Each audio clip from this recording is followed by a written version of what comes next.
This has to be one of the most embarrassing moments of a presidential career ever that, of course, will live in infamy. Feel like answering? I don't mind answering. I mean, I can't believe you're asking a question on Epstein at a time like this where we're having some of the greatest success and also tragedy with what happened in Texas. It just seems like a desecration, but...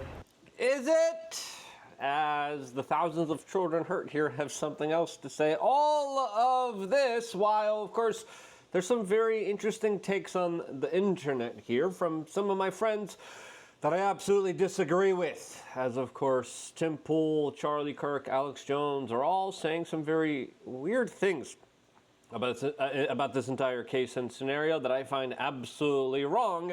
And I wanted to address in a respectful manner, as of course I know a lot of these people personally, but I just think there's something else going on here that I think could be explained by just the pure shock, the pure kind of jaw-dropping moment that you just saw in the beginning intro clip of this video that I think is worth talking about and extrapolating, as of course there's going to be a lot of things that are going to be happening from here that are important to think about. If you appreciate these type of deep dives videos, subscribe, click the notification button, as of course your support is definitely greatly appreciated. Your time is something that we do not take for granted, as of course we try to tell you the truth and not just play mental gymnastics trying to excuse the action of someone who clearly is not keeping his political promises and someone who clearly is not doing a good thing when it comes to breaking this major campaign promise that includes predators who are still going to be out there hurting huge amounts of children after this. Now, after this particular moment here, I think it would be important to note here, as mentioned by Autism Capital, that if this Trump administration just clearly came out and said, listen here, you dumb MFers, we don't give a damn about you. We don't care about you. You could pee in the wind all you want. You can complain on Twitter. Those files are powerful and we're going to be using them for our own purposes and benefit. If they would have just said that, people would be a lot less upset than we are right now, because we're being lied to. We're being fed BS. We're being fed a hot pile of crap, and we're told, digest it, put it in your mouth. You see the peanuts and corn sticking out of it? You see how smelly, disgusting, rotting it is? You see the steam coming off of this piling piece of trash? Off of this crap? Shove it down your pie hole. And I'm saying, get the hell out of here. The vast majority of people are saying, get the hell out of here. I don't want anything to do with that crap. And that's the more rational take to take here, rather than, of course, try to justify it by, well, maybe the peanut will go down the better the second time. Maybe the corn. And that's what I think some online right-wing influencers are doing, as clearly, look, Donald Trump doesn't want people to talk about this. And there's a lot of people online that are his fervent cultists, lovers, that are saying, yeah, stop talking about it. I don't think we can. As Elon Musk puts it here, how can people be expected to have faith in Trump if he won't release the Epstein files? That's a good question. That's a question that's on everyone's mind. As Owen Schroyer coordinates, it's talking about the kind of coordinated effort here that, quote, is trying to get people to move on from the Epstein files, as he's calling this the most disgusting digital influence campaign we have seen yet. And that's saying a lot here. As very interestingly, a lot of the same people that were telling us, yeah, war in Iran's great, yeah. And they were obfuscating that situation, and they were just regurgitating government PR. Peace through strength. Yeah, we got to do what we got to do. It's those pesky Iranians. Those same people, or some of the same voices that are saying, move on, stop talking about Trump and the Epstein list.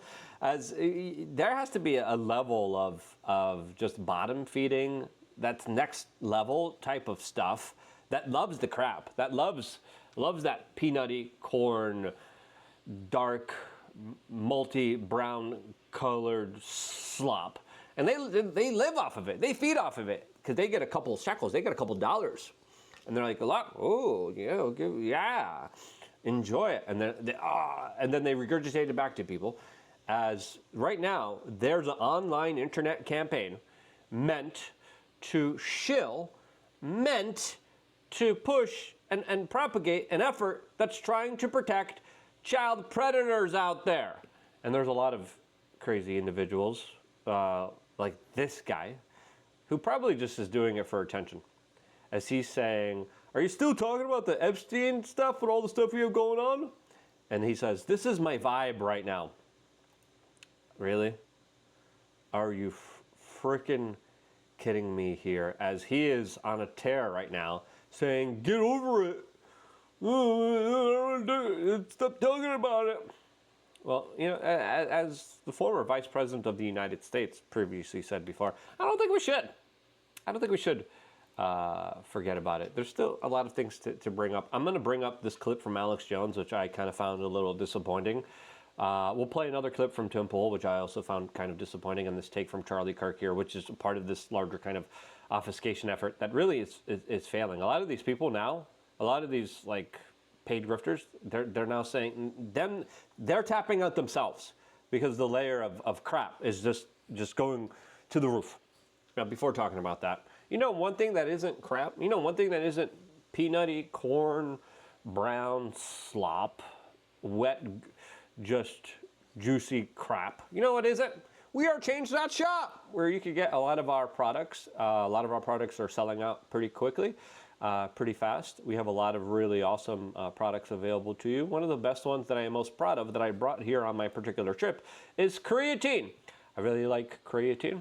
There's a lot of really bombshell crazy stories and scientific studies being done right now with creatine that are absolutely fascinating and amazing. I have noticed a significant difference, not as much with my body, but with my brain, since I've been working very seriously and I've been getting a lot of work done, and I credit creatine for doing that.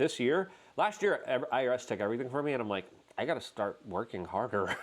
And I'm like, okay, how am I going to do that? Let's supplement. Let's meditate. Let's try to make sure I get good sleep. Let's try to hone in a nice, good, productive schedule where I work 7 days a week now, nonstop, almost 24/7, 16 hours a day.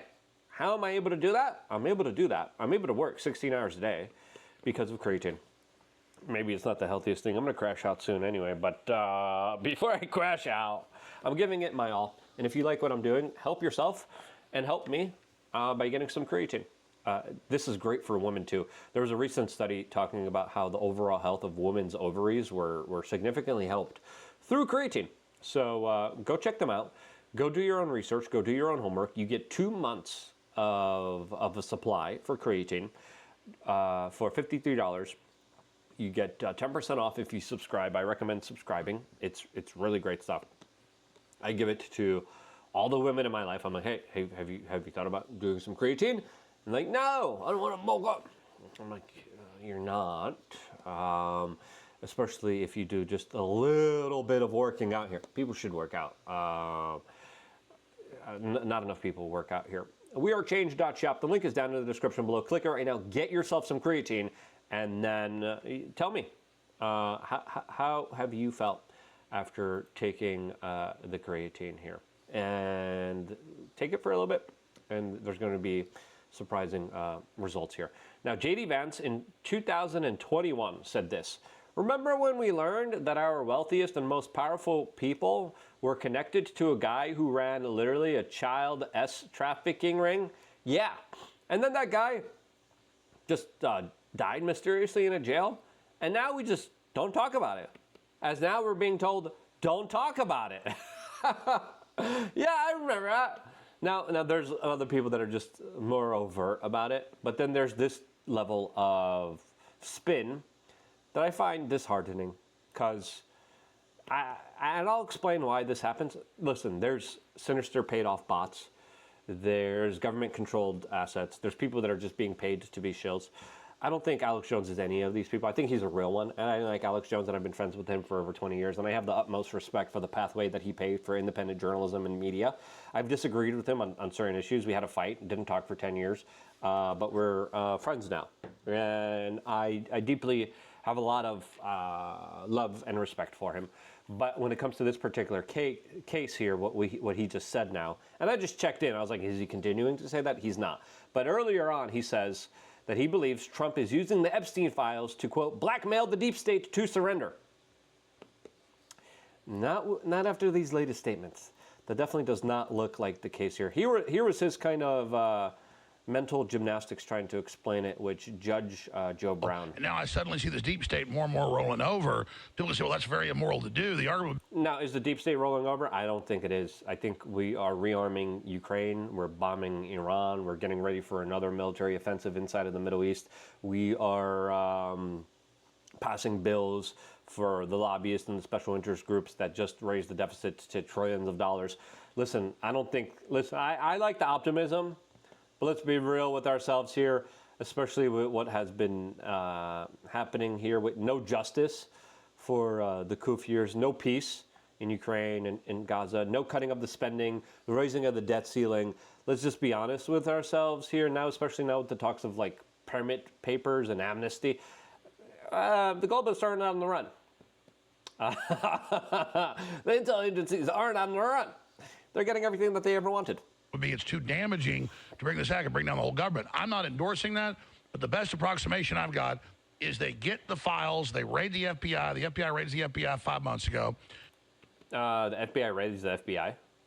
So far, Kash Patel hasn't really fired or held anyone accountable for this. There's one guy that retired. He got a pension. After he denied handing over the documents, then he handed over the documents, and now the DOJ tells us there's no documents. There's no tapes of Epstein with children, as Pam Bondi told us that there was tens of thousands of tapes with Epstein and children. Oh, yeah. When they hid the files in New York, they make the guy resign that was covering it up, and Comey's daughter's still there. They then load the gun, cock the gun, point at the deep state's head, and now suddenly the NATO, everybody's kissing Trump's butt. NATO's getting everything they want. NATO was like, hey, support Ukraine. Trump's like, okay.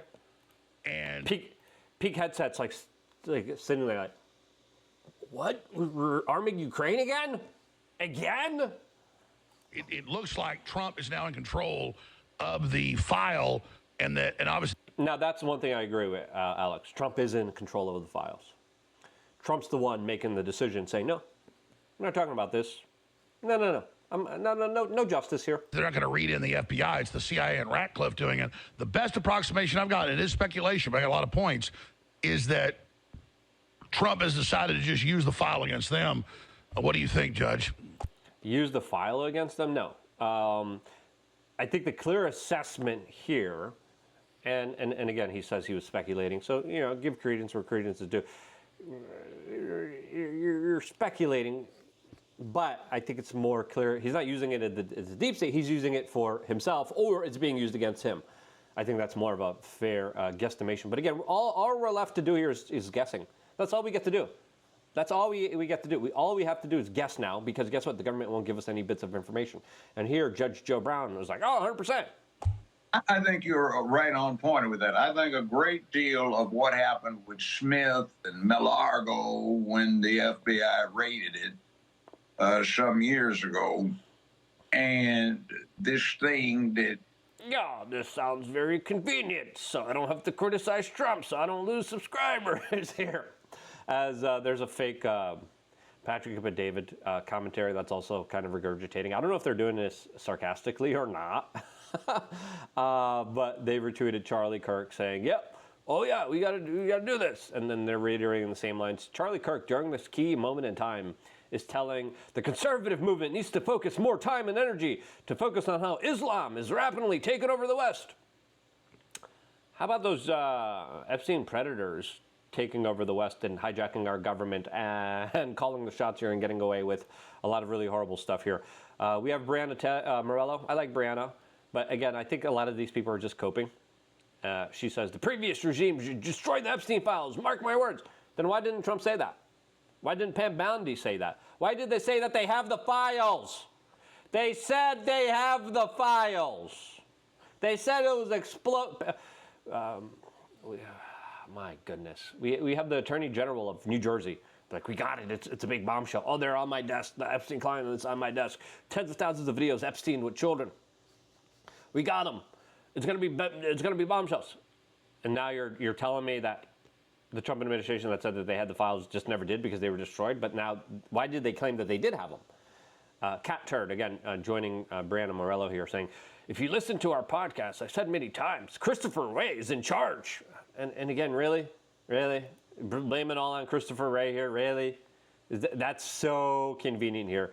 And again, people, I don't give a damn about this story. Stop talking about it. And then, of course, in comes Tim Pool with very similar takes as Alex Jones is making.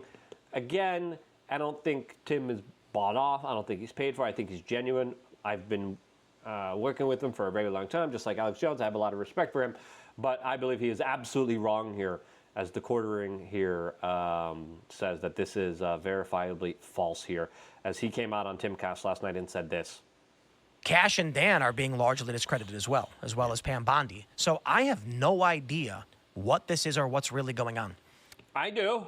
I have an idea. I've been screaming about it for about 10 to 12 years. We have an idea of what's going on here, okay? There's an elite group of S-traffickers out there that are running a blackmail operation. That's exactly what's going on here. A blackmail operation that's too powerful to take down. And they're not taking it down, and they're probably reaping the benefits of this extortion operation. That's pretty much clear as day what's happening here. And then Cash, and then Bongino, and then Pam are saying, fall on the sword. And Trump's like, I'll give you a Truth Social post. I'll tell everyone how Cash and Bongino are doing a great job. Yeah, that doesn't really do anything. And then we saw Trump trying to save Pam Bondi's reputation today by saying, stop talking about this. It's not a big deal. And then Pam Bondi lied and contradicted herself. I think the best estimate, the best estimate is, I think that his best assessment is not the best assessment here. It's pure speculation based off what I think is a coping mechanism. I think Cernovich was saying this. What do you think they were doing the past several years? The reason there's no evidence is not that Pam and Cash and Dan are covering it up. It's that the Democrats covered it up a long time ago. Then why did they say they have the documents? They said they had the documents. They said they had the videos. They said that they had truckloads. Why are we not getting any disclosures here? Sorry, I'm just getting too passionate about this. The quartering says, all three of these people have claimed to have truckloads of evidence. Alina Habban, Piers Morgan in February. It's incredibly disturbing. We have the flight logs, information, names that will come out. Sorry, you can't just say Democrats always bad. Always bad. It's all Democrats. They're in the room right now. They're responsible for everything bad Trump does. It's the Democrats that bombed Iran. Oh, wait, no, that's not what happened here. As, of course, Dan Bongino was on the Timcast show, literally telling everybody how Epstein was a part of an intelligence asset for a country in the Middle East. What country in the Middle East? I wonder what country he, of course, was wanted to talk about here. And again, I think these claims are all wildly wrong. There's other influencers right now that are saying, well, Andrew Tate, and I'm like, you mega hoe. literally, you're trying to compare Russell Brand and Andrew Tate to one of the most prolific child traffickers in the world that for decades was able to get away with all of this. Now, I think the bigger truths here is that either this type of event is all just a pure cover-up, right? And it's all being done by this Trump administration. As it's pretty clear here that this is an obfuscation effort. This is a cover-up effort. And them telling us, shut up, don't talk about this anymore, it's only going to create a Streisand effect. Now, is this a kind of self-sabotaging move? Extremely. And listen, all we're left here to do is speculate, but it's pretty clear. The one truth here, right?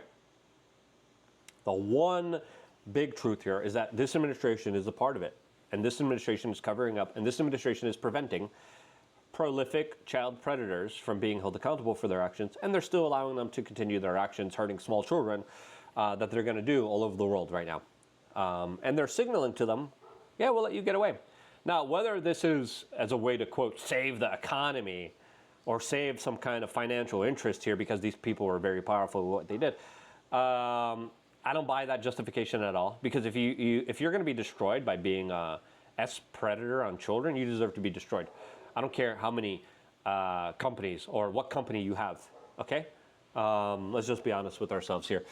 I don't buy that, because other people are trying to obfuscate this by saying, no, we got to save the economy. We got to let powerful people diddle and hurt small children for the economy. And I'm like, the economy doesn't deserve to exist if it's based on and run on child predators. Let's just be honest with ourselves. But that's not the case here. And sure, a few corporations could fall. Sure, some major businesses, corrupted, horrible businesses that are causing probably a lot of harm for people. Sure, they might fall. But does that mean that people shouldn't be held responsible for their actions? Absolutely not. And again, looking at all this, this is just going to get worse. There's very interesting comments now from Elon Musk about Steve Bannon. Steve Bannon is saying some interesting things. Steve Bannon had a big interview with Jeffrey Epstein, hours and hours long. Whatever happened to that? We're going to be talking about that in the next video. Get yourself some creatine. Get yourself some common sense.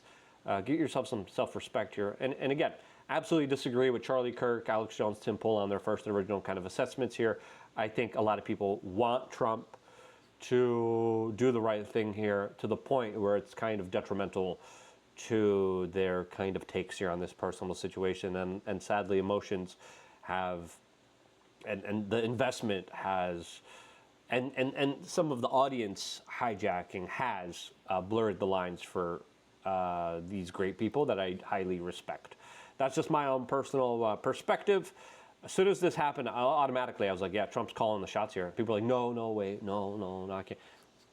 After today, I think it's pretty clear that's the case here. And I think the faster we realize that, the faster we could actually move towards actually having a good, legitimate conversation that could bring us closer to some form of justice here. I love you guys. Stay tuned for more, all here exclusively on youtube.com/wearechanged.